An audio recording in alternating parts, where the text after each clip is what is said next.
listeners. This is Mubilu Musoke with Democratization of Africa, the case of Uganda in a comparative perspective. Today we shall not deal with federalism. We shall deal with a different topic which has to do with democracy, but we shall look at the two individuals that are involved in Ugandan politics, and these are Yoweri Museveni and Janet Museveni. How do they influence and affect the political process in Uganda? Well, we shall try to answer that question by looking especially at Janet's book, My Life's Journey, and what it tells us about Museveni, Yoweri Museveni. In law schools, when the students are taught constitutional law, constitutionalism, the rule of law, and jurisprudence, the subject of ethics is hardly mentioned. Similarly, in teaching of politics, the teaching of politics emphasizes systems, philosophy, policies, and the political processes. And yet the subjects of ethics and morality are inseparable from democracy, and even more important to the emerging study of the process of democratization, by which a political system liberates itself from authoritarianism and dictatorship in order to protect and guarantee democracy. There can be no democracy without ethics. Also important in this respect is the character and personality of the individuals who participate in, and sometimes in some cases of authoritarianism and dictatorship, monopolize the political process itself. Both authoritarianism and dictatorship thrive on violations of ethics through deception, manipulation, abuse of power, and corruption. Most of these violations are, however, even closely examined, when we closely examine them, are rooted deep into and driven by the character and the personality of the individuals involved in the political processes. This is true both in democratic and non-democratic political systems. We cannot therefore fully understand the political behavior if we divorce it from the personality and character of the participants. The only difference between democratic and non-democratic or authoritarian systems is the fact that in democratic systems, institutions are strong enough to control corrupt and unethical behavior in the political process. Hence, our desire in this conversation to study the portraits of Yoweri and Janet and determine or even estimate the extent to which to what is going on in Uganda today is the direct result of the character and the personalities of these two individuals. The task may seem complicated to accomplish, but in fact, it is not if you know where to look. We reject the theory propounded by Samuel Huntington that the past and present democratization processes are or continue to be propelled exclusively by universal, impersonal political waves that are indifferent to and detached from the character and personality of the individuals involved in the political process. First, we look at the premises that fuel Museveni, Yoweri Museveni, and Janet Museveni's politics. Janet Museveni's politics, she tells us herself, is driven by faith in Jesus Christ.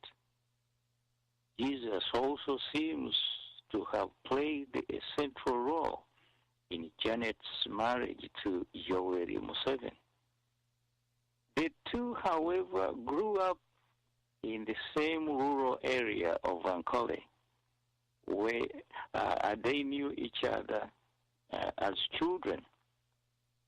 But more important, much later on in their lives, Jesus, apparently the reason why, for example, Janet ran for parliamentary seat and supposedly became qualified and was rewarded with an appointment to a cabinet post as a minister for Karamoja, Minister of State for Karamoja, by her own husband, Yoweri.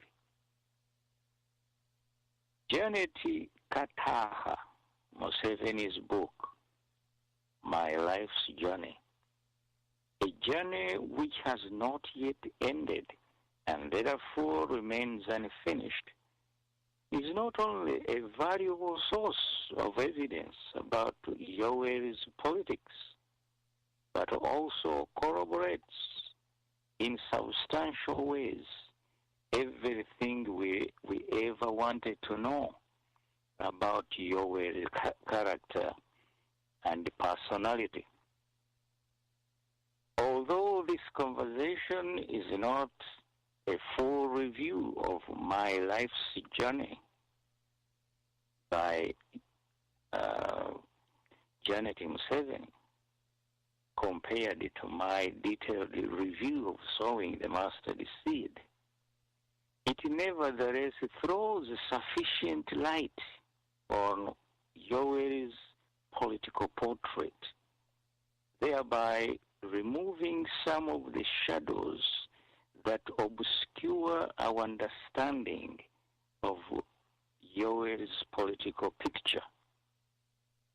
I would therefore, out of African courtesy, cordially invite Yoweri and Janet to sit in a love seat and listen to my conversation in the next 2 hours if they want to learn anything about their own politics. In this conversation, we use the evidence or information in Janet's book to confirm our tentative conclusions about Yoweri's politics. This is one reason why we warn everybody, especially his close associates, such as Mama Mbabazi, that it is always a mistake to trust Yoweri Museveni. You do it, at your own peril. Sooner than later, you are bound to find out the truth. Hopefully, it will not be too late for many of you comfortably riding on Museveni's cocktail to understand what I'm talking about.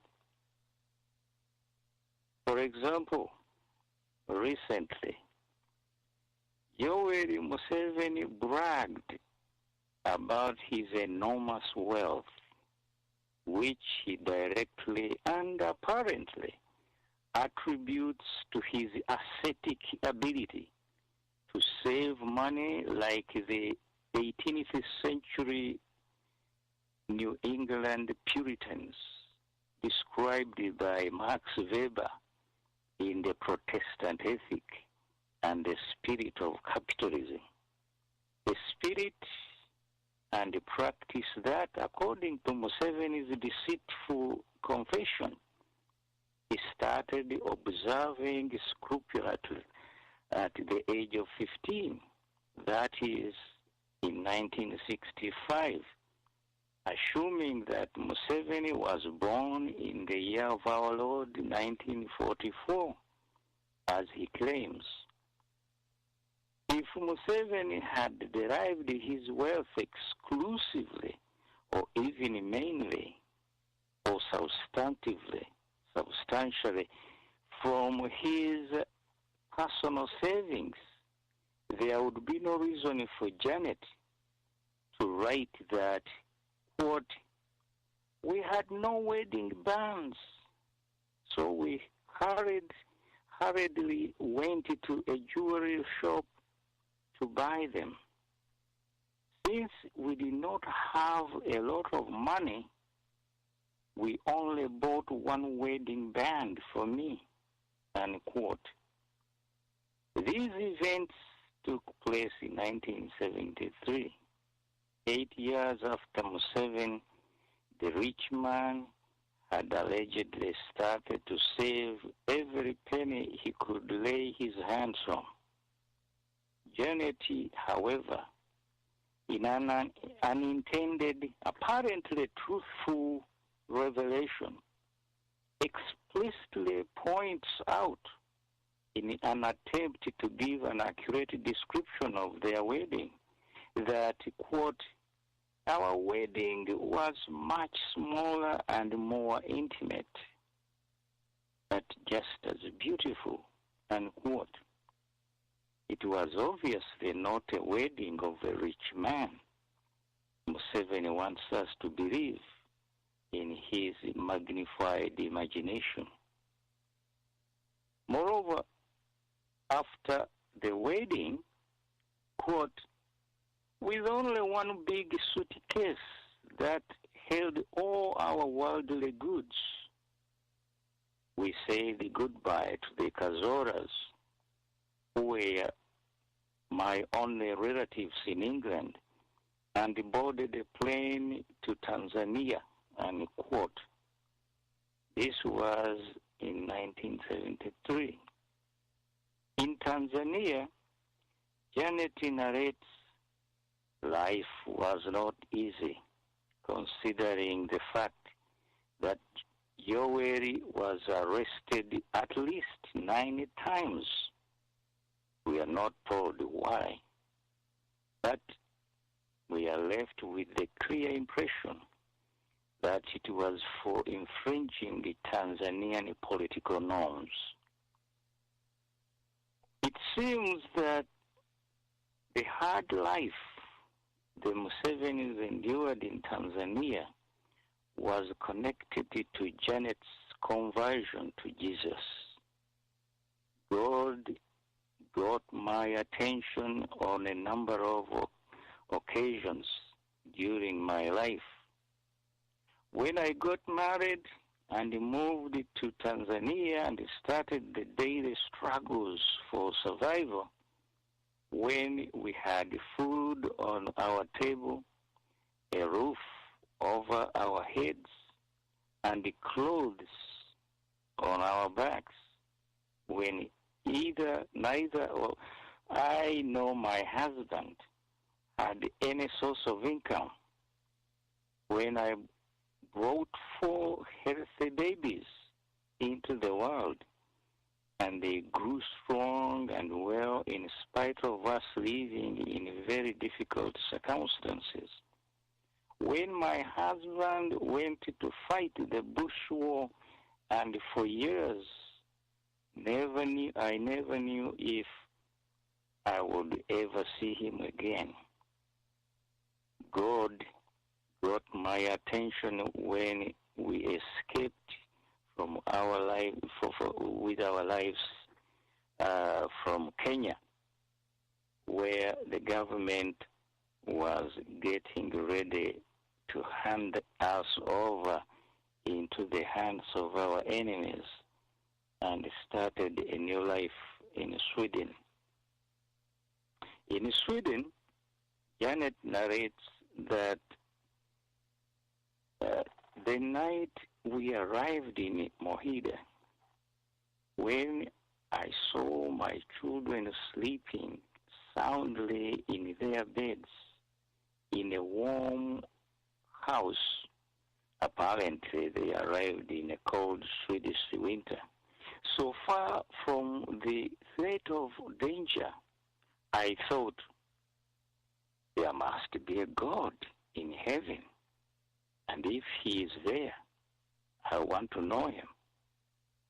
Then Janet adds that in Sweden, I depended on my wits to go through life. Depending on wits to survive in a foreign country is obviously a loaded phrase. We will leave it to the psychiatrist to analyze and decipher. The fact is that Janet's phrase leaves no room to assume that Museveni had enormous amounts of money in his savings accounts, if he had more than one account, that is. Museveni never tells you the truth. We have to glean the truth from Janet's narrative. I'm going to stop here for a few minutes, and I'll be back to continue the beautiful story by Janet Museveni. Radio eno ekolaganira wamu n'ekibiina ekya Federalist Alliance of Democracy and Development in Uganda, FADU. Ebigendererwa by'ekibiina kino kuzza mirembe, enkolagana ey'awamu, obwenkanya, okuggyawo enkola y'omwana waani, n'okusosola mu mawanga, okutulugunya, okulya enguzi, ebikudde ejjembe mu Uganda. Era kirwanirira okuzza enfuga eya demokrasiya mu Uganda. Ekibiina kino kye kisookedde ddala okukubiriza buli muntu yenna okukyegattako awatali kusosola mu mawanga n'enzikiriza oba ekitundu omuntu kyalimu mu nsi yonna. Kino kye kiseera twegatte tusobole okuzza obupya ensi yaffe Uganda edobonkanyizibwa.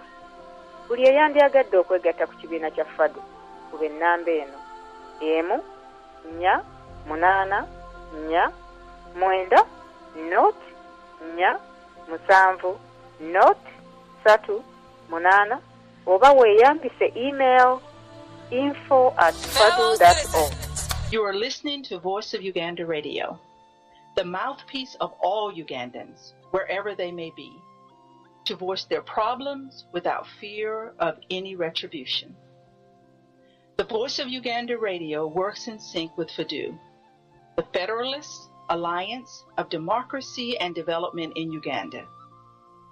FADU is an organization that was formed to work as a platform for all Ugandans at home and outside, to work synergistically to liberate our mother Uganda from the ruthless invaders that have sucked it dry. Therefore, FADU invites all able Ugandans to act now and save the Ugandan humanity that is being slaughtered, destroyed, and robbed by a few people unworthy to call themselves Ugandans. Many people are crying for action in Uganda as they languish in misery. Fadu echoes their cries by making the loudest alarm to everyone to join Fadu, not tomorrow or the next day, but today. The number to join is 408-904-7038. The email is info@fadu.org. We call upon people from the north and south, from the east and west, and yes, from the central province of Uganda to be loyal to one another. We must preserve our loyalty to human dignity. We call upon people once again not to wait until it is too late to begin thinking about a free Uganda. We call for a new attitude. Arise, fellow citizens, arise. Let us fight for a free Uganda. Museveni must. So we continue after a short break with Janet's beautiful story in Sweden. It is reasonable to conclude that Museveni's enormous wealth from savings did not, in fact, exist before 1986. Museveni's bragging and arrogance, typical of Himatusi culture, about wealth was pure inflated deception practiced by Museveni to conflate his big, or is it small, ego. Moreover, in 1974, after several military failures against Idi Amin, Museveni himself was forced to seek a job in Arusha in order to make ends meet. The family lived from hand to mouth thereafter before he usurped the Ugandan presidency. Therefore, if Museveni is a rich man today, owning the huge Chiso's ranch, estimated to be worth millions of dollars, which at one time personally belonged to a business entrepreneur known as Kiwanuka, who sold it to the NEC, the National Enterprise Corporation, a parastatal corporation owned by the state of Uganda and other properties and secret investments. It is because Museveni stole the money, the wealth he owns or assumes to own through corruption after he ascended to power in 1986. There is no doubt about that. No salary or investment, however productive, besides corruption, can account for the wealth the Museveni family owns today and brags about. Museveni, however, as a rich man, is free to account all his wealth to the Truth Commission that will inevitably scrutinize the acquisition and or accumulation of his current wealth. Bragging about wealth may not have been the wisest of Museveni's slip of the tongue. Nevertheless, according to Janet's admission, wealth seems to have trickled into Museveni's family rather than come in a giant wave of legitimate acquisition. Quote, during the first 11 years after the war, Janet writes, our home at Rachtura was a small 2-bedroom bungalow with one room for Yoel and I and one room for our children. The dream home I had in mind would require a bigger budget than our simple little bungalow. The Lord let me to work with a friend of our family who helped me draw up the plans perfectly and chose a good contractor. Janet is in the previous sentence describing the life of the Musevenis during the first decade in power. Either Janet is telling the truth or she's deliberately lying about the facts about family wealth. Anybody can decide who is telling the truth. The first time Janet refers to family savings was in reference to purchasing a house in Kololo, a city suburb, that I converted into a prayer house. When I started planning to build our home in Rachtura, I felt the Lord instruct me to sell the prayer house and get the money to build our country home. I was not prepared to sell the prayer house. Instead, I took a bank loan knowing that I would cover the loan with the sale of some of our cattle. Now, the cattle is talking about apparently the cattle from Chiso's ranch. However, after taking the bank loan, I realized that the money from selling the cattle would not be enough to pay for the loan. The word of the Lord came to me a second time, telling me that He delighted in obedience rather than sacrifice. And I was sure I was supposed to sell the prayer house and paid the loan to build our country home. Some facts seem to be deliberately omitted here.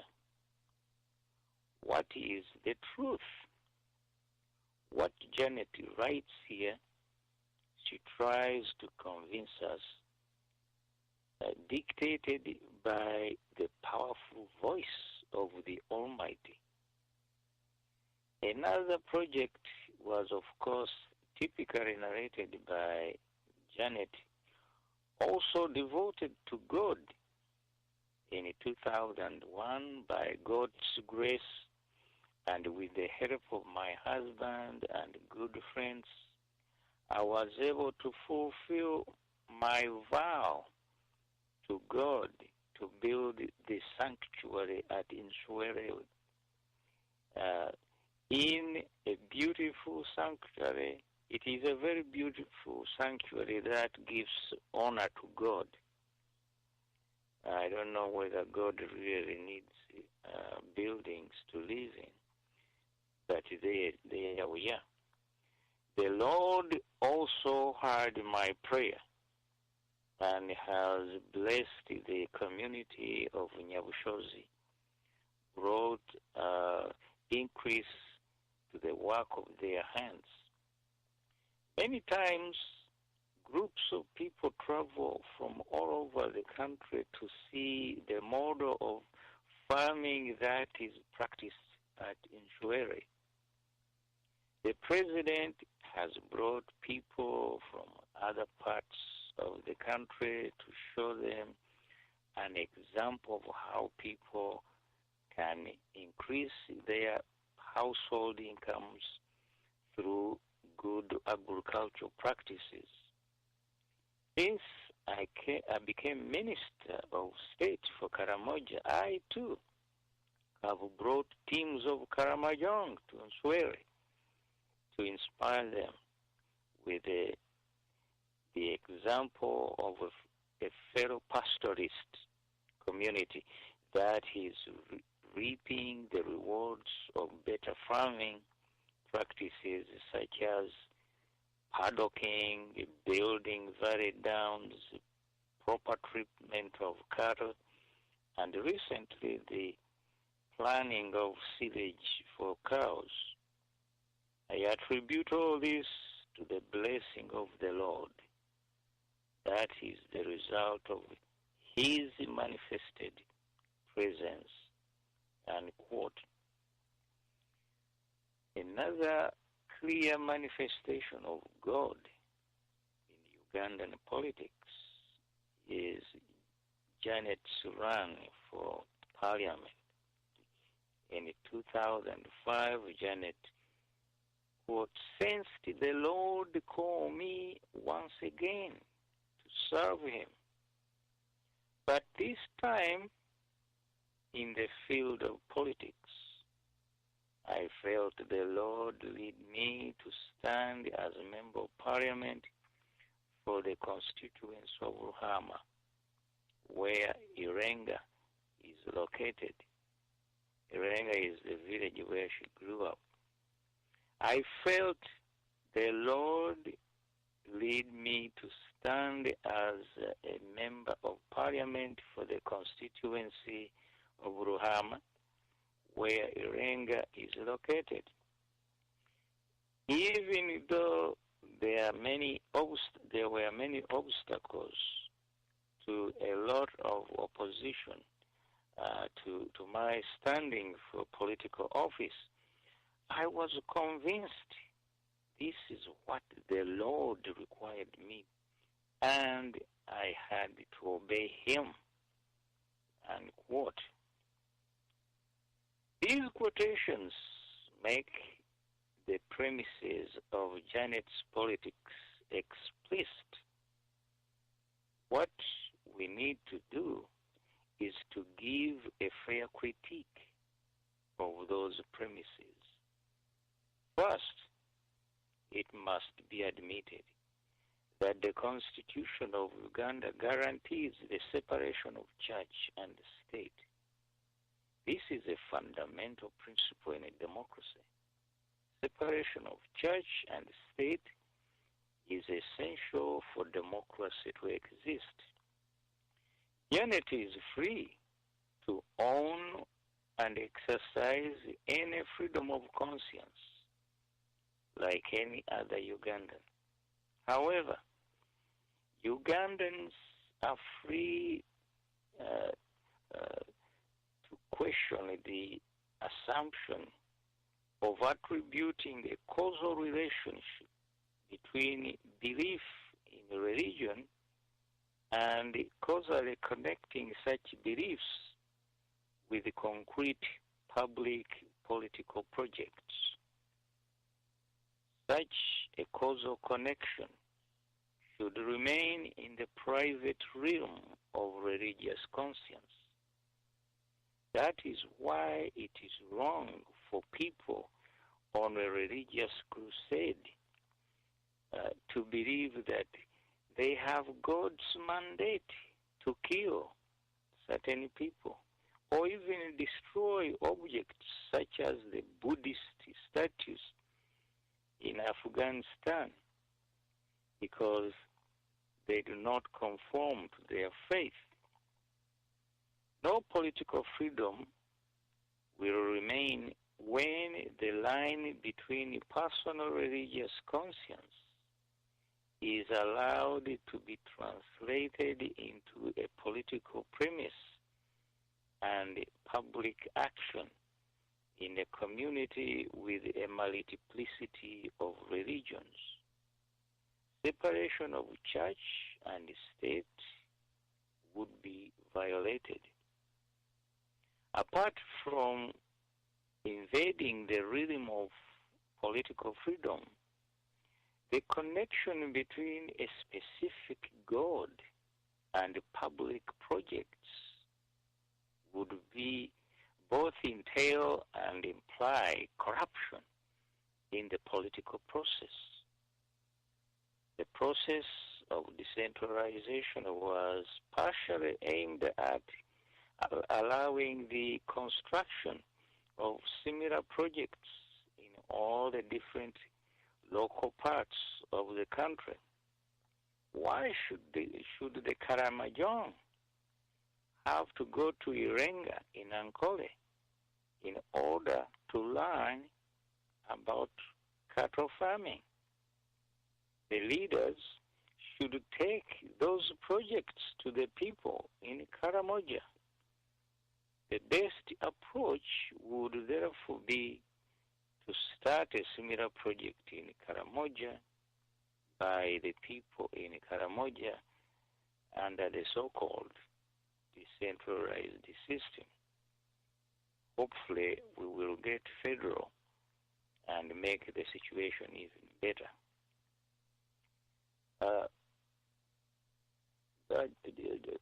Janet connection with the religion and God has been very profound. By coincidence, Jesus Christ did not become important in Janet's life until the couple returned from exile and occupied the State House, where they interacted with several international preachers such as T.L. and Daisy Osborne, Reinhard Bonnke, and Maurice Cellulo, who provided them with many Christian resources like books, Bibles, and gospel music, which I hear Janet loves. Janet recalls that, quote, I did not know it at the time, but Jesus Christ had come into my heart and become Lord of my life, and that strange sensation I had deep inside me was the presence of the Holy Spirit taking up residence in my spirit. Everything had changed, and my life would never be the same again, unquote. Janet adds that I decided to say another prayer. This time, my own prayer. There was a deep desire in my heart, something that had bothered me since we arrived back in Uganda, and I could not seem to shake it off. I did not know what I could do to solve the problem, so I prayed.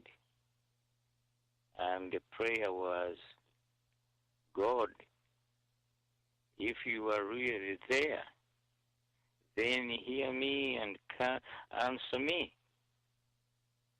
Give me the desire of my heart and answer me before Christmas time. Then I would know that you are truly God, because I will know that you hear and you answer prayers. Unquote. Janet here seems to be dictating orders to God. She is treating God as he would treat Mubilu Musoke. That's my opinion anyway. Maybe she's doing it the right way. Soon, Janet started hearing voices from God. Nevertheless, her faith took root and blossomed as she read more books and listened to gospel music. It was no wonder later on that, quote, I regretted all the years I had spent wandering in a spiritual wilderness, trying to fill my emptiness with what could never satisfy me. I felt an immense sense of loss for the many years I had wasted just existing and never really living. The Bible talks about being born again, and that is so true, because when I found the Lord, I experienced life in a way I never had in all the other years. My highest experience in the world could not compare to my experience of walking with the Lord. I knew that this was the path that I would walk for the rest of my life. I would never turn back, unquote. Probably Janet's most important contribution to our understanding of Museveni is a description of Museveni in chapter 6, entitled appropriately, Yoweri Museveni. Janet writes that, quote, in the beginning, I thought him a bit odd. He dressed very badly, always wearing mismatched shirts, trousers, and boots. He was prone to wear red undershirts and then cover them with another colored short-sleeved shirt, khaki trousers, and black boots with colorful socks. Even though his dress sense was horrendous, he was always very clean, which he still is to this day. In fact, he was always obsessive about cleanliness and hygiene. Now, why is this passage very important? This picture of Museveni is both colorful and enigmatic. It is as deceptive as it is accurate of the man she describes. It was written by a person who had no malice towards her subject, but nevertheless described accurately what she saw, but not necessarily what she fully understood. It is an invaluable portrait of Yoweri Kaguta Museveni. Museveni has never been exactly what you see. The first quality the passage brings out is one of obsession. The second is deception. The third is unpredictability. For example, we know that Museveni was once a born-again Christian and later a devout communist. Sounds contradictory? Right. It is, however, true. At least Janet confirms that, quote, some called him a communist because he was known to visit countries like Korea and Cuba and associated with revolutionaries from around the continent, unquote. True. But what does it mean?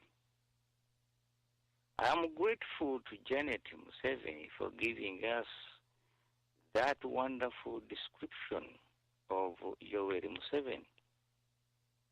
In it, we can decipher Museveni's character and personality.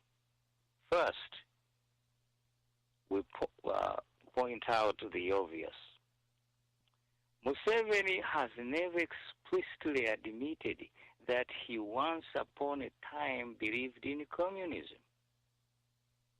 The question is, why would he deny such a fact, which most of us are familiar with? The only explanation is that Museveni is a deceptive person. He will lie even if it is not necessary. For example, how many people in the 1960s, at the height of the Cold War, would be granted visas to go to Cuba or North Korea? Museveni's supervisor at Dar es Salaam, Walter Rodney, whom I knew, by the way, was a Marxist. Everything is falling in place. The question is, why would an honest person try to deny or avoid admitting such an obvious fact? Character defect is the answer. You therefore trust Museveni at your own peril. The other quality of Museveni that Janet unwittingly brings out is, of course, deception, complemented with unexplained inconsistency. This seems like a paradox, but it is consistent with Museveni's personality.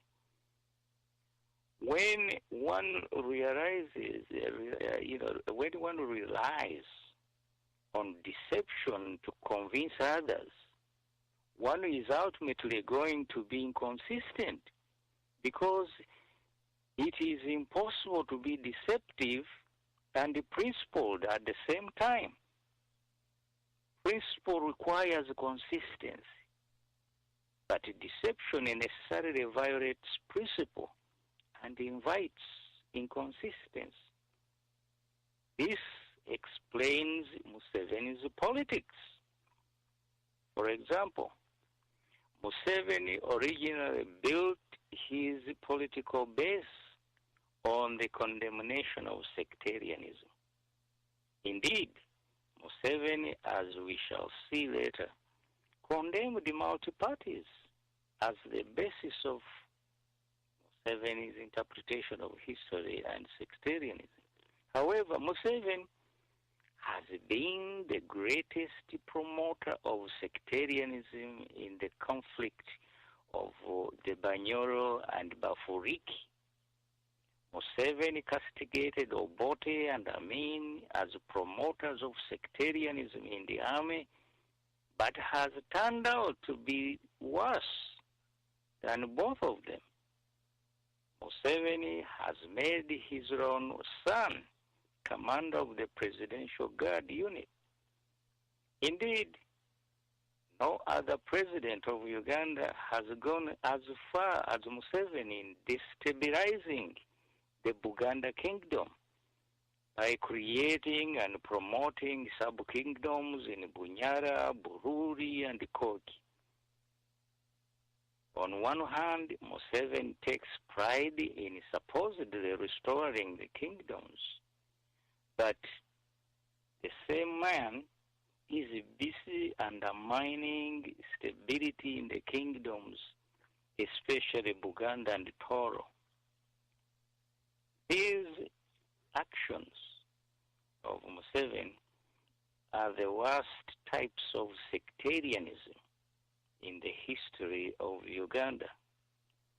Museveni once condemned African leaders who overstay in power, but he saw it fit to remove term limits from the constitution so so that he could become the longest serving president in Uganda, far longer than the life presidency of Idi Amin.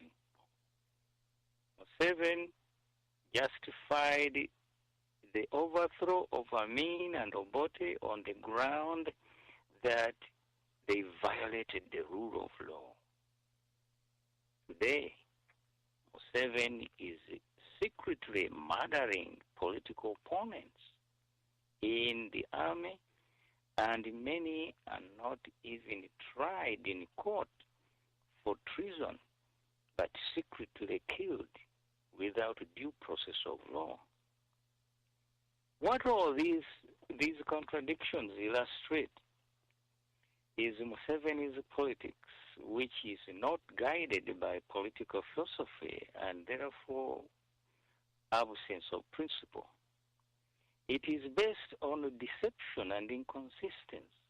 It is not surprising that NRM constitution is based on a meaningless premise of multi-ideological politics. It is a contradiction to call a political party multi-ideological. What does that mean? Only Museveni knows. Museveni's attempt to formulate a political theory was a disaster. It would therefore be interesting to compare and contrast the premises on which Janet Museveni's politics, based on faith in Jesus, and Museveni's politics, originally founded on an invalid social theory. How can we reconcile the premises on which the politics of the two Musevenis are based? I'll stop here for a short while, and I'll be back to conclude the story.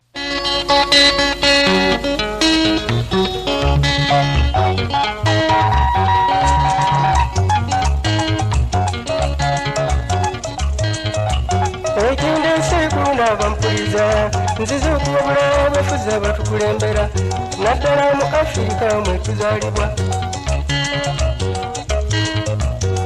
abali ku bufuzi n'abaliddako naddala mu Afirika mwe tuzaalibwa mulimbalimba bannammwe bemukulembera nga mubasuubiza eddembe mu buli kimu okubaleekera eddembe eriyayanirwa nga mubasaba obululu mulyoke mufuge ne babawa obululu ne muyitamu naye olutuuka ku bufuzi ne bukajjala nga bakutuusa ku bufuzi obaziba emimwa ng'okulonda mu nsi zammwe mukujjawo obwo obululu obw'amazima n'obukompanya nga n'oludda olubavuganya mu lujjawo nga mwefuula abafuzi ab'olubeerera so nga abakabaka bonna mwe mubajjawo abafuzi ab'ensikiira n'omubajjawo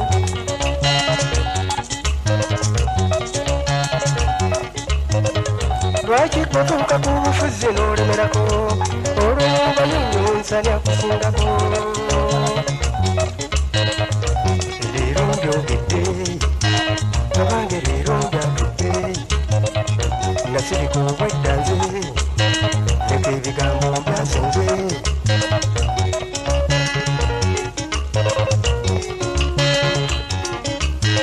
mazima ku mutima mazima ku bugagga n'obuwajja mu kutuyana oba ku mukyala w'obuweba wakuvuganya obaana ne Katonda akuyambako naye lwekyo tugumbula abaana bakuvuganya olw'ensi yaabwe nabo mwe bazaalibwa abamu mu battakyera ensi yonna n'emanya abamu mu battakyama naye Katonda n'amanya oba okusirika kwe temubuyita obutamanya alittisa ekitala kikiri mulya mwabatukumbula abantu ababuvuganya leka mbateerewo ettaala kumulabira Katonda ali omwe yagula ensi yonna n'eggulu ye Katonda yekka ensi yonna bwesaba naye eddiini mwe tumusabira ziri ncoko lwaki eddiini terimu ku nsi gye tusoma kizibu ddala ku ddiini nga bw'olabye wabula ku bufuzi bw'obwo kakaati kakisingawo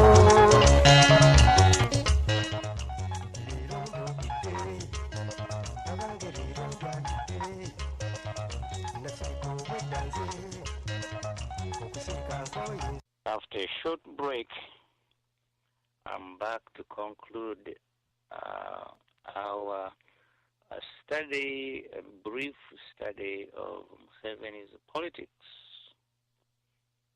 In the first part, we looked at the politics of Janet and Yoweri Museveni, hopefully trying to make sense out of the chaos and brutality that's going on in Uganda.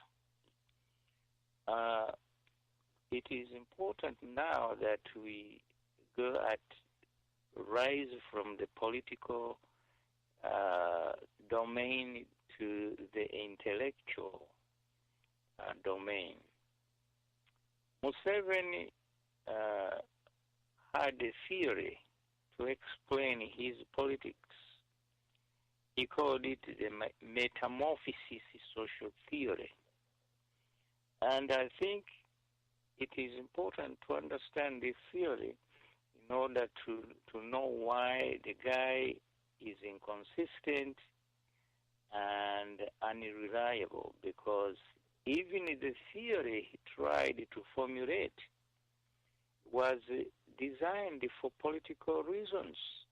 Indeed, the theory which Museveni formulated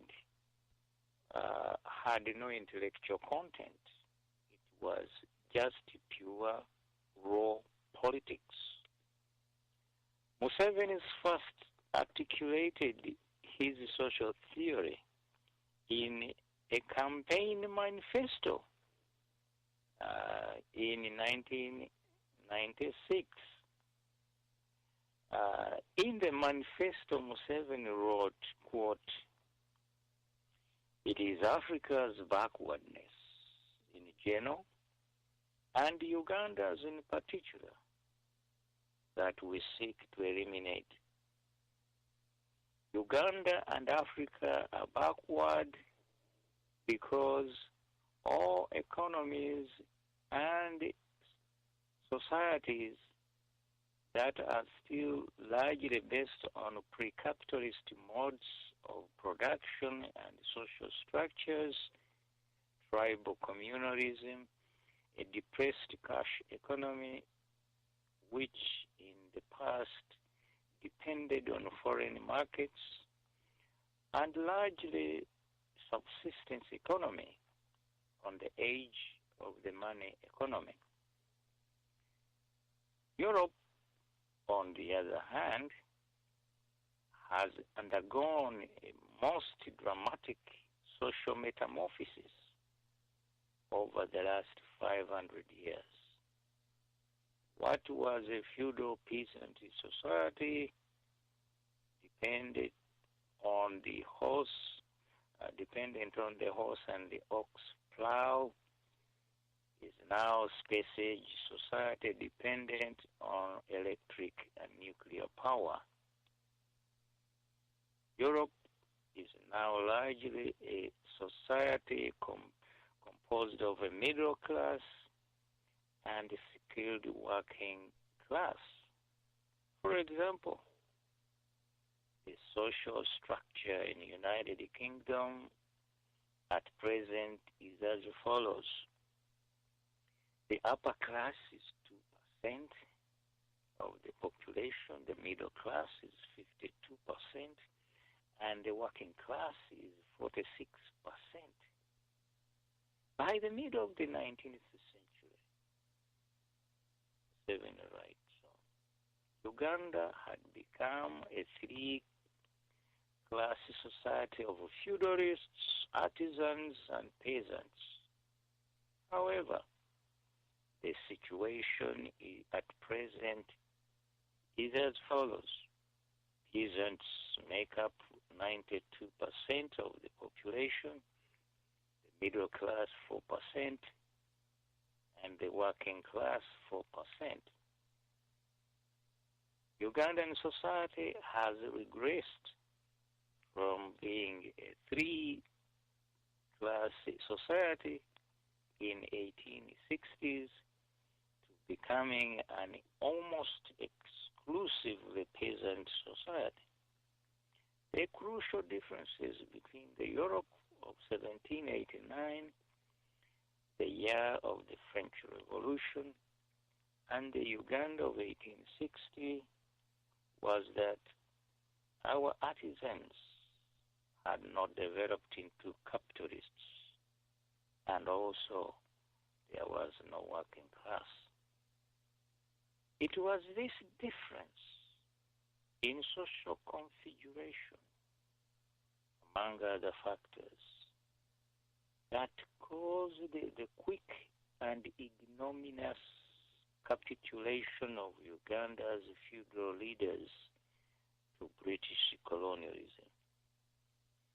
This scenario was replicated elsewhere in Africa. Therefore, the black African society is still devoid of the engine of growth that caused economic and social transformation in Europe. Middle class. It is the absence of the kind of social metamorphosis which took place in Europe that is precisely the core of Africa's problem. Now, this is an extended the quotation. The reason why I'm quoting the war of it is, by the way, if you just read it and you are not a social theorist, you may find this kind of rhetoric very impressive, but it is bankrupt, empty. The theory has no intellectual content. Museveni is just muddling around. Why am I saying this? Let me also relate this Museveni's theory to Janet Museveni's faith in God.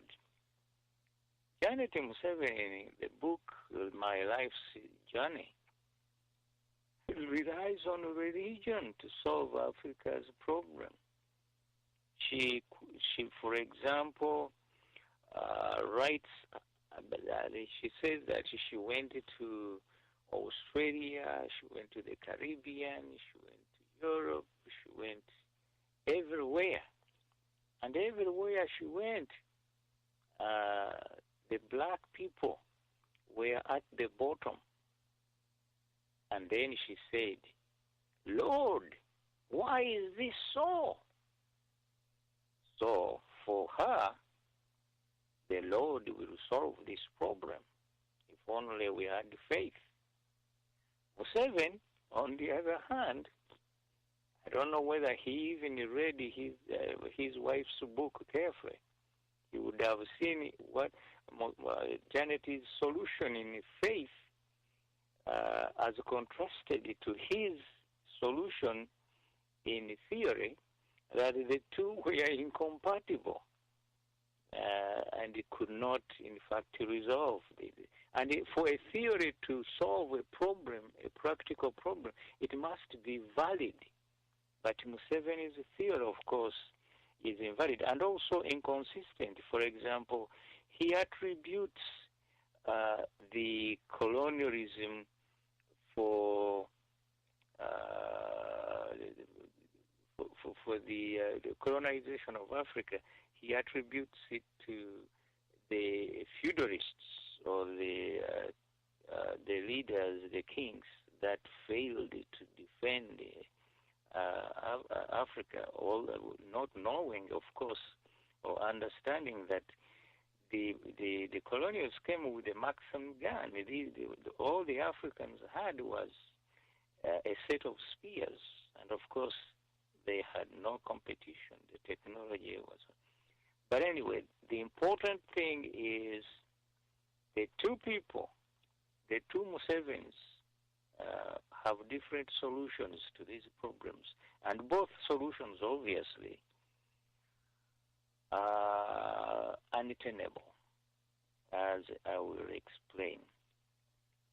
So, the following year, after the Museveni wrote his manifesto in 1996, in the sowing of the mustard seed, Museveni restated the same theory with a few modifications and clarifications. For example, he pointed out that, quote, pre-capitalist polarizations based on the identity rather than irrationality can be extremely injurious to a country, unquote. He also explicitly incorporated sectarianism as a component of his theory of social metamorphosis. Quote, sectarianism is a consequence of an incomplete social metamorphosis, he wrote. Consequently, Museveni suggested that, quote, the most extreme blow to sectarianism is to monetize the whole economy, which will undermine the subsistence existence of most Africans. It will mean that people are free to produce, are free to exchange what they produce. Then they will be able to value each other and have a common interest in stability. From the premises of his theory, Museveni concluded that a commodity relationship between one area and another will in time undermine sectarianism. Therefore, ethnicity and sectarianism, in my view, his writing, are short-term problems caused by failure to identify the real interests of the people. And what? Well, not so fast, Museveni. You are the most sectarian man leader Uganda has ever had. You think that your sectarianism could be cured by the monetization of the economy of Uganda? So his theory is in fact irrelevant to what he's talking about. Museveni does not cite a single source of information for his theory. He does not, for example, reveal whether the theory he's advocating is the result of his industrious personal studies of social phenomena and their transformation in history, although that seems to be implied, or his endorsement of a social theory he is acquainted with and whose premises he agrees with or finds to be empirically sound. The first problem is that there is a total absence of intellectual honesty and transparency in Museveni's theory. He expects his readers to take the validity of his theory for granted.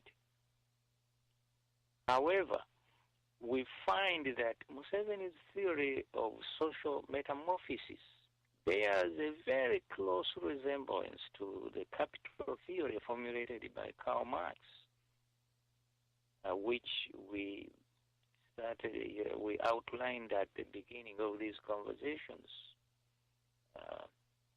last year. For purposes of comparison, we briefly summarize the capital theory before we analyze, criticize, or otherwise test the validity of the premises of the social metamorphosis theory. According to the capital theory, production of commodities is a social force which activates social processes, constitutes social relations, and determines the character and content of the elements of social reality. The purpose of capitalist production is the creation of surplus value or the accumulation of capital, hence the capital theory. The accumulation of capital causes the formation of classes and their division into antagonistic social classes, namely the proletariat and bourgeois classes. The bourgeois class economically exploits and politically dominates the proletariat class. Social reality is essentially determined by economic processes and forces. Consciousness under the capitalism, for example, is an inverted reflex of the economic relations in society. Law and the state are capitalist phenomena which historically developed and at the same time and as the emergence of the private property. The political problems of social organization are essentially the result of social conflicts. Causation of social and political process is by activated material factors. Abolition of private property will extinguish, so they predicted, social classes and automatically lead to the development of a higher type of social system characterized by social harmony, justice, equality of all people, and absence of domination by one social group over another. So the mechanism of social causation postulated by the capital theory is a dialectical transformation or metabolic social conversion. This means that from the simplest to the most complex, each economic process gives rise to more complex one. For example, from interaction between nature and man, or the raw materials and labor, you get commodities.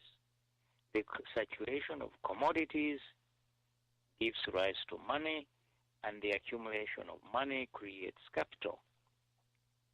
This, thus, the more advanced a capitalist system gets, or the more capital is accumulated, the greater social injustice it causes, because the more capital is accumulated, the bigger the proletariat class grows until social conditions become intolerable to the point of sparking of a revolution. Fundamental social change. Have you heard of that phrase? Fundamental change is by revolution.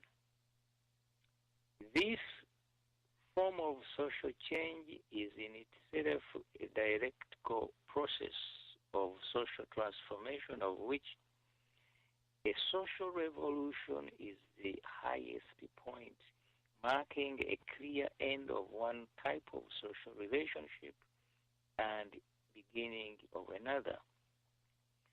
After the socialist revolution caused by class conflict, socialist system is established. After dictatorship of the proletariat, political freedom is restricted to administration of things, and the socialist system undergoes a process of transformation.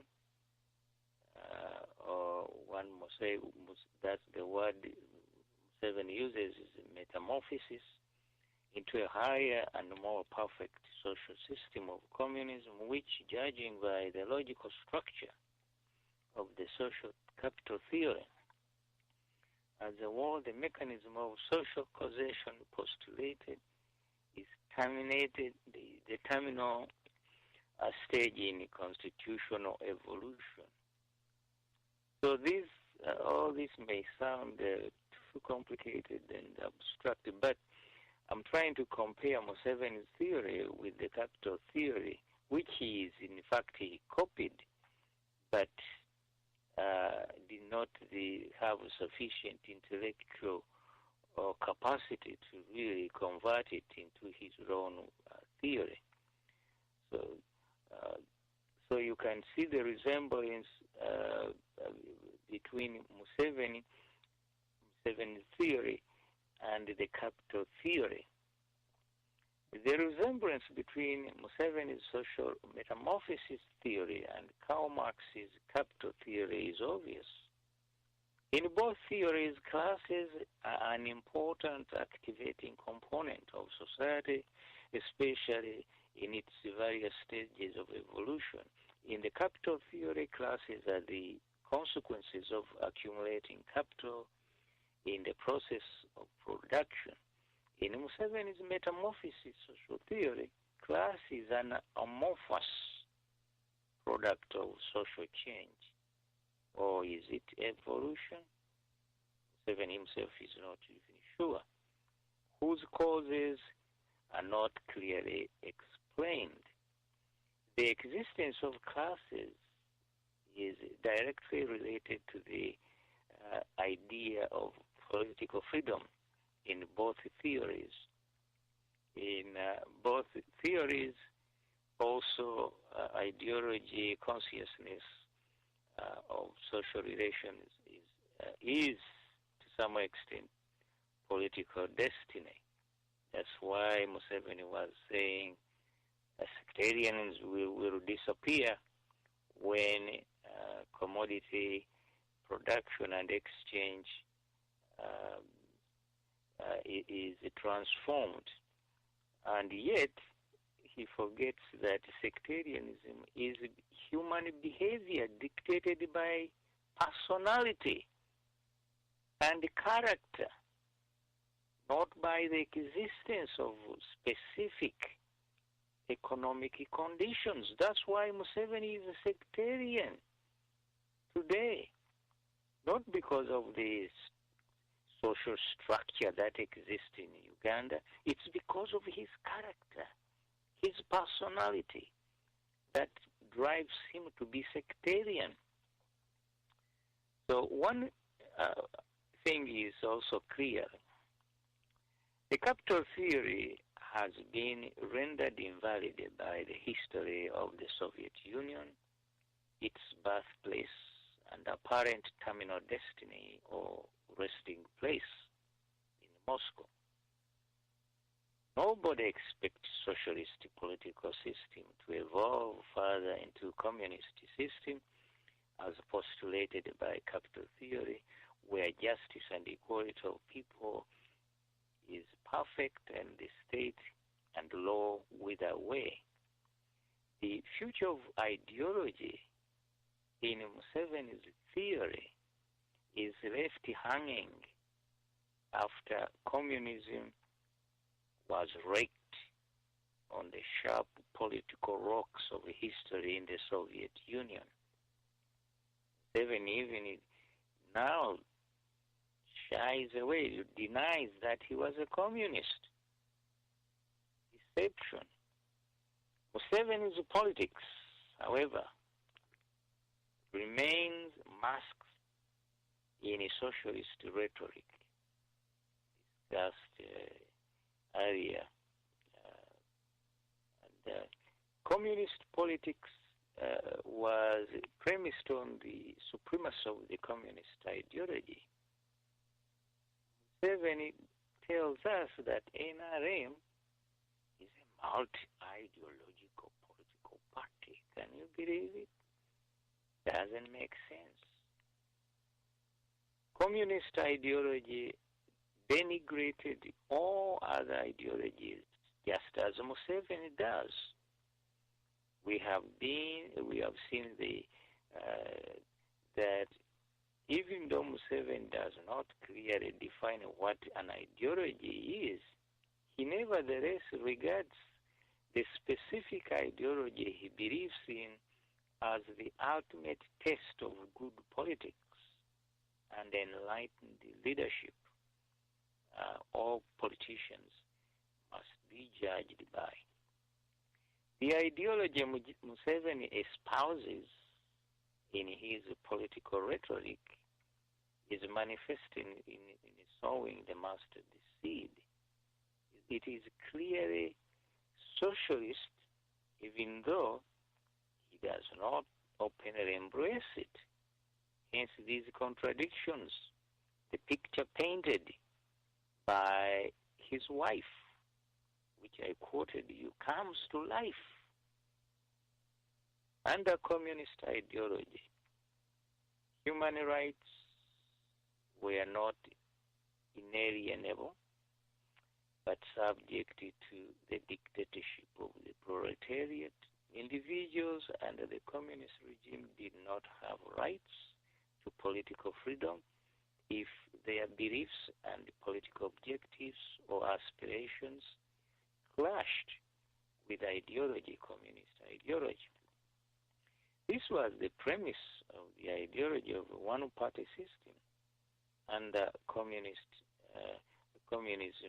which resurrected by Museveni as a no-party movement system that justified its existence on the prevention of sectarianism, supposedly caused by the absence of the middle class. Yet Museveni is a sectarian leader. No class here is involved, driving him to behave the way he behaves. We know that. We have the facts.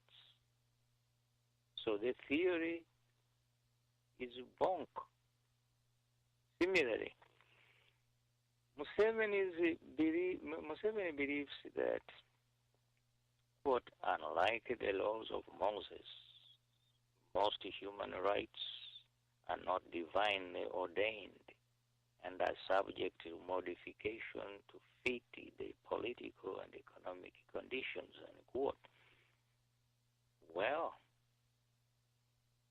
that's why he violates human rights, executes people, tortures people, because unlike the law of Moses, human rights are not divinely ordained. Well, Museveni is the most dangerous leader we've ever witnessed in the history of the country. Everybody knows that. I don't know how many people don't know that. Even those who are too scared to say anything know it. The demise of the Soviet system essentially revoked the supremacy of the communist ideology and a one-party political system in Russia, and restored the idea of political freedom and inalienable human rights for all people in Russia. Society after the collapse of the Soviet Union. In Uganda, the multi-party political system was restored after the revocation of the movement no-party system in 2005 through a constitutional amendment, even though political freedom, that is, freedom to assemble and associate, continued to be suppressed by the NRM regime. In some respects, the resemblance of Museveni's social metamorphosis theory to capital theory is nevertheless striking, if not impressive, but unfortunately very superficial. Under Museveni's theory, like under communist capital theory of social evolution, political freedom had to be suspended until a certain configuration of the social classes existed, that is, a revolution was attained. This is an important finding. It tells us that Museveni will not tell you explicitly. Didn't we say from the passage from his wife? This is a man who is a contradiction in an enigma and wrapped up, as Churchill said, in a mystery. Well, no longer anyway. There's no mystery here. We know. We know who Museveni is. He can pretend to be what he's not, because he's not going to mislead us. We know who he is. Museveni explicitly stated that, quote, we in NRM argued that there are no healthy grounds for party political polarization in Uganda at this time, that is 1986, because of the absence of social classes. In Western democracies, parties have usually been founded on some sort of class basis. Parties for the middle class, parties for workers, and so on.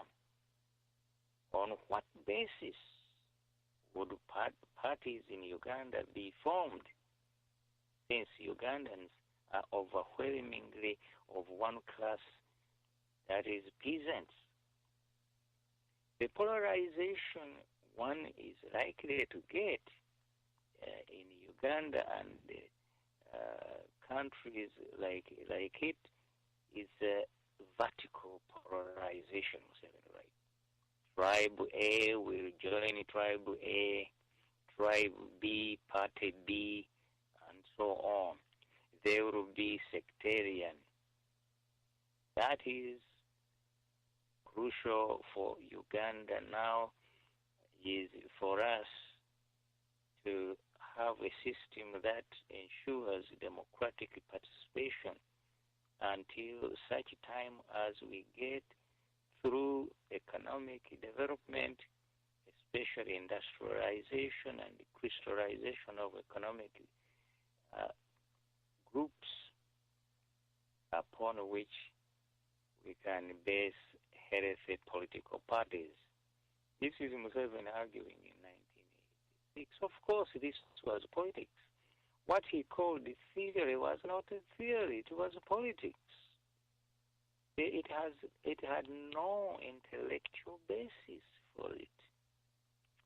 The statement quoted, excuse me, the statement quoted above, obviously, a political statement and not a scientific statement about valid causal relations in society. It is an individual's opinion expressing political preference of a specific political system. It was therefore not surprising that under the dictates of politics, in an apparent contradiction, Museveni himself abandoned his ideological convictions and led the political campaign, even resorting to bribery of members of parliament in order to achieve his political objective, aimed at restoring a multi-party political system to Uganda in 2005, a system he had openly declared depended on the existence of specific class configurations. The people in 2005, the Ugandans that is, still belonged to the same demographic classes configuration cited by Museveni, quoted above. In 2005, Museveni's political interests had changed 180 degrees around. So he changes strategy, just like a military guy. He changed the tactics too. One wonders what was driving his behavior. His intellectual faith in a valid social theory, or his material convictions in a specific ideology and personal desire and greed for political power. I think you know the answer. Now, there are three fatal errors in Museveni's theory. The first and most obvious is the equation of inalienable human rights with the existence of a specific class configuration in society, namely a substantial middle class caused by industrialization and or modernization. The rights of individuals to political freedom do not depend on their class status or a specific class configuration in society. In fact, Article 21 of the Uganda Constitution, enacted in 1995, declares, quote, fundamental rights and freedoms of the individual are inherent and not granted by the state. Yet Museveni believes in the contrary. He thinks he is the one to grant people their rights if it suits him. However, Museveni and the makers of the 1995 Constitution found a devious way to go around this Article 20 of the Constitution, leading us to the second error. On Museveni's erroneous premises of the theory of social metamorphosis described above, but the CA Constituent Assembly voted overwhelmingly not to have political parties at this stage and to put the matter to a referendum in the year 2000. Now, obviously, the majority rule, human rights would mean nothing if the majority could determine which human rights to enforce and which one not to enforce. This is what happened, and I can't believe that people in Uganda believed this man. It's incomprehensible. Intellectuals at Makerere bought this theory, which is invalid. Before the Constituent Assembly voted overwhelmingly, as Museveni says, to suspend the operation of the political parties, they relied on another erroneous reasoning in the report of the Constitutional Commission. As Museveni argues, certainly consistent with the premises of his invalid theory of social metamorphosis, the assignment of the Commission, which started work in February 1989, was to find out how the people wanted to be governed. There was a questionnaire containing various topics which they knew to be topical as such. Would you like political parties to be brought back, or wait for a period of for some time?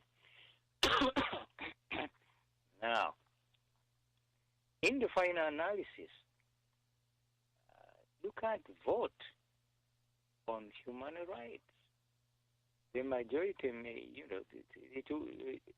a Bill of Rights becomes meaningless if the majority can say, we will not enforce this right, we will enforce that one. We will not enforce separation of church and state. We will just enforce the separation of legislature, executive powers. So the war process, as I'm explaining, when NRM came to power, it was fraud. No other word can be used to describe accurately what happened in 1986. It was fraud, and it was deliberate. Deception. Museveni knew what he was doing. He used this sectarian theory, which, to my biggest surprise, the intellectuals at Makerere believed in it. I don't know what quality of intellect these people are to believe such an obvious, erroneous, theoretical premise.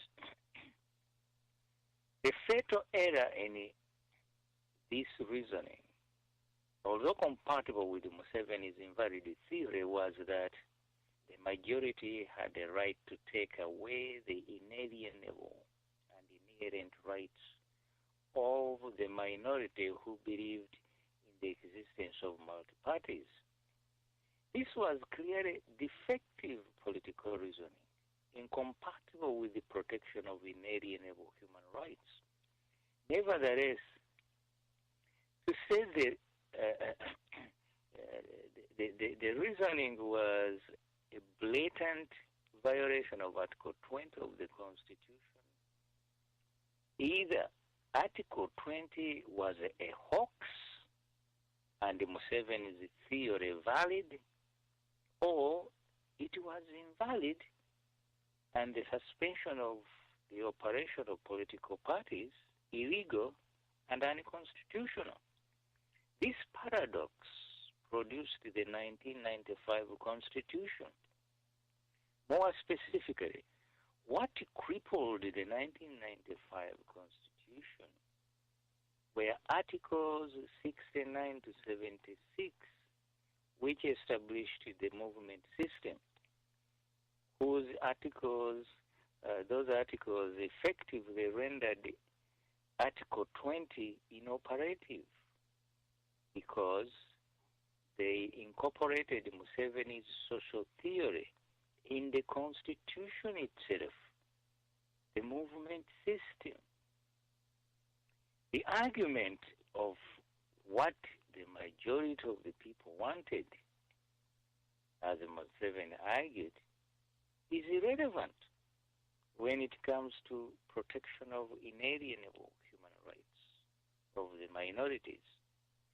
The 1995 Constitution was a contradiction that could not democratize Uganda because it embraced false premises enforced by and imposed Museveni's invalid theory on the whole country. The third error is to be found exclusively in the premises of Museveni's theory. It had two parts. The first part was to assume a causal relationship between political parties and the class structure. Political parties are not determined by or the consequence of class configuration in society. Political parties are woven together by political philosophy or ideology. The Democratic Party in U.S. and the Labour Party in UK share a philosophical kinship. They are not held together by class structures The rich and the poor belong to the two parties. Similarly, the Republican Party in the U.S. and the Conservative Party in the U.K. consist of both the poor people and the rich people. It is the conservative philosophy or ideology that holds the members of these parties together, uniting the poor and the rich in a single political party, as Museveni erroneously argued. There was no such thing as a political party exclusively for working class and a political party for middle class or the upper classes. Museveni's quotation, which I started with, of the class demography of United Kingdom to justify his invalid social theory, it is misconceived and obviously erroneous. The second part of the third era is a false linkage between sectarianism and political parties. If political parties are essentially held together by political philosophy, the linkage between sectarianism and political parties is an erroneous theoretical postulate without empirical verification.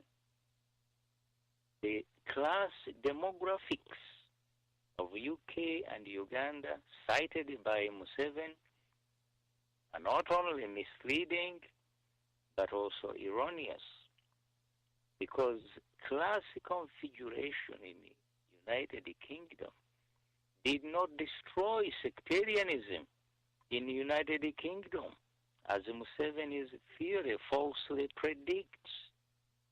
There is no causal relationship between the existence of a particular class and the ideology or political philosophy that determines membership to a particular sectarian political party.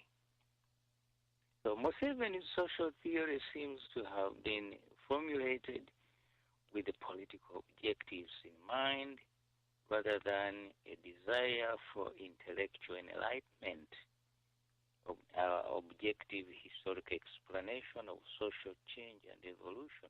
Let us test the validity of Museveni's social theory from both historical and comparative perspectives. By sectarianism, Museveni means social divisions not based on philosophy, ideology, or class, but on religious faith and or ethnicity. Museveni argues that restructuring of the social classes can and must cure sectarianism or make it automatically disappear. Ironically, the argument against sectarianism, as originally articulated by Museveni, was in fact so convincing that it was bought by not only by Ugandans, but also by people in Western countries. The mystery here is how smart academicians at Makerere University, other universities did,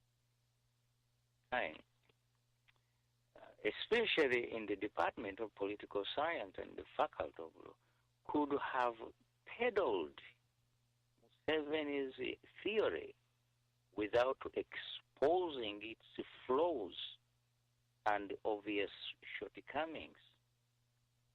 Was this probably part of the process that culminated into institutional corruption, as we suggest elsewhere, or was it the result of an inadequate academic program at the university, that is, the absence of a course on social theory which combines jurisprudence, history, philosophy, sociology, political theory, and economic theory. To use Museveni's own terminology, the argument was nothing more than ideological obscurantism. Museveni loves that word. I hope he knows what it means, because he's the best obscurantist that ever existed in Africa.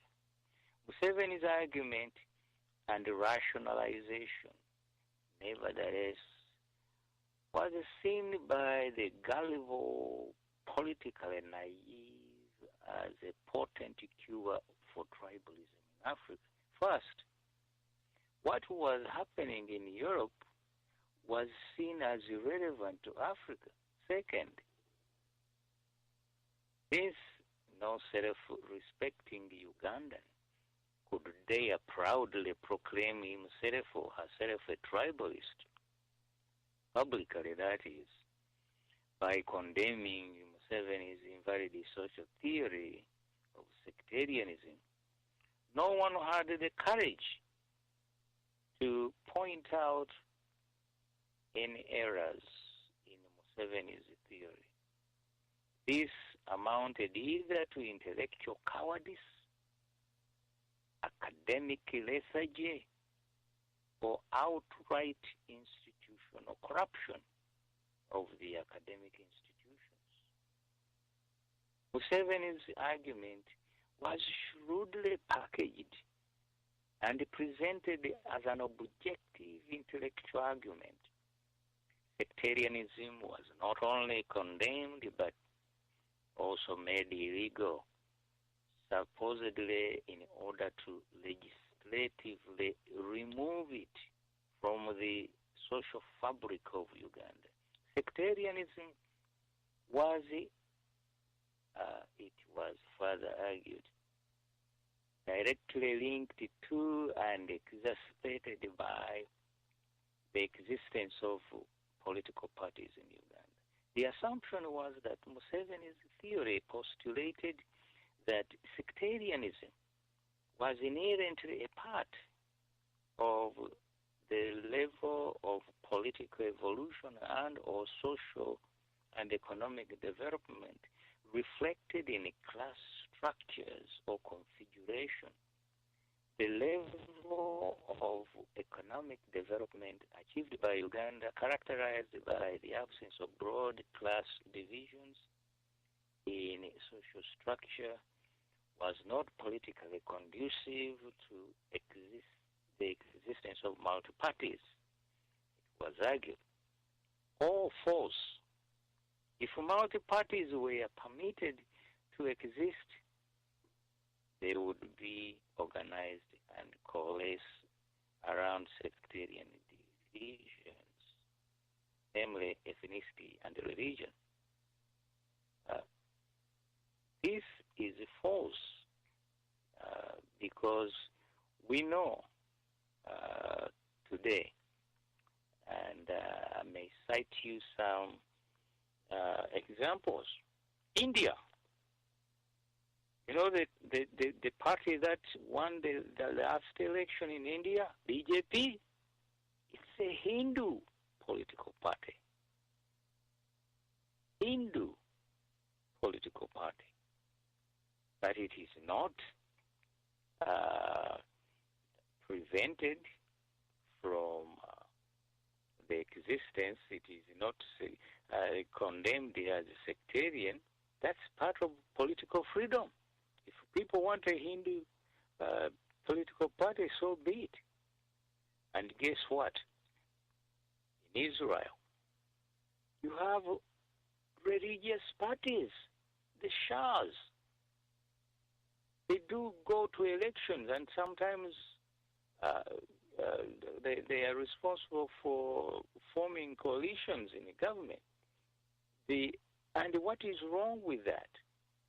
You see, if you in Israel they have a Jewish religious party, why not also have an Arab ethnic Arab party?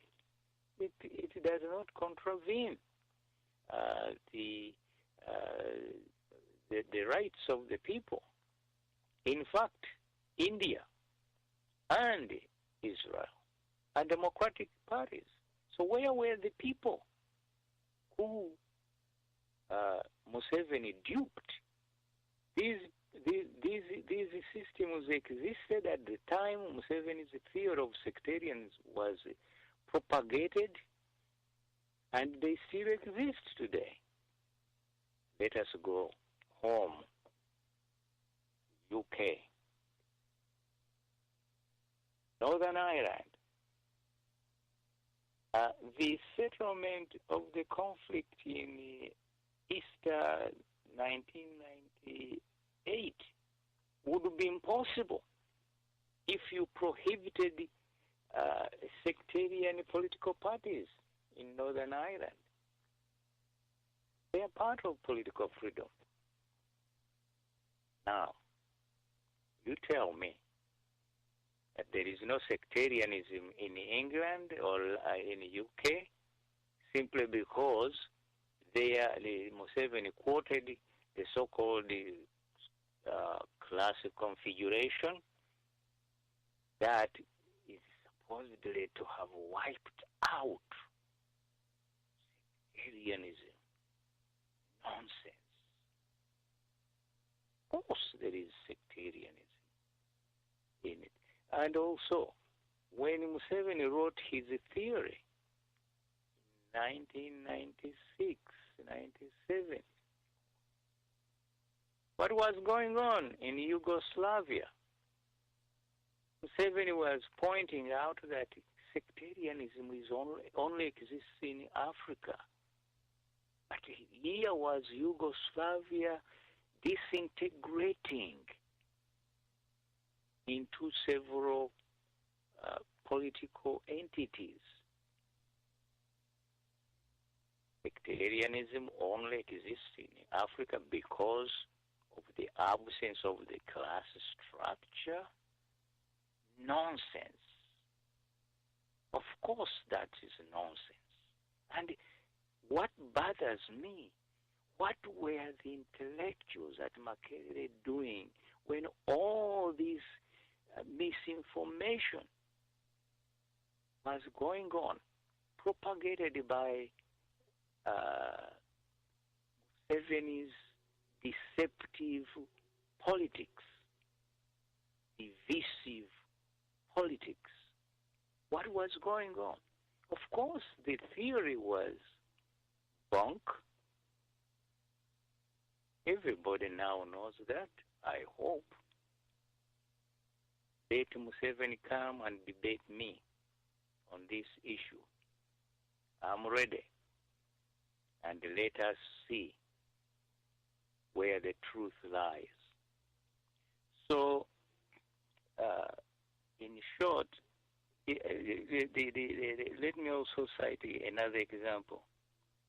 In the United States, the NAACP, the National Association of Advancement of Colored People, NAACP, was formed in 1911 for black people, for colored people. Under the sectarian law in Uganda, that would be illegal. And yet, guess what? NAACP contributed a lot to the protecting the rights of the vulnerable black people in the United States. According to the theory, NAACP would be illegal under the laws of Uganda. fact, the national, the legislature in 1987, they enacted the so-called sectarian law. Guess what it really is? The law is stupid. It was never meant to be enforced and to deal with any specific problem of sectarianism.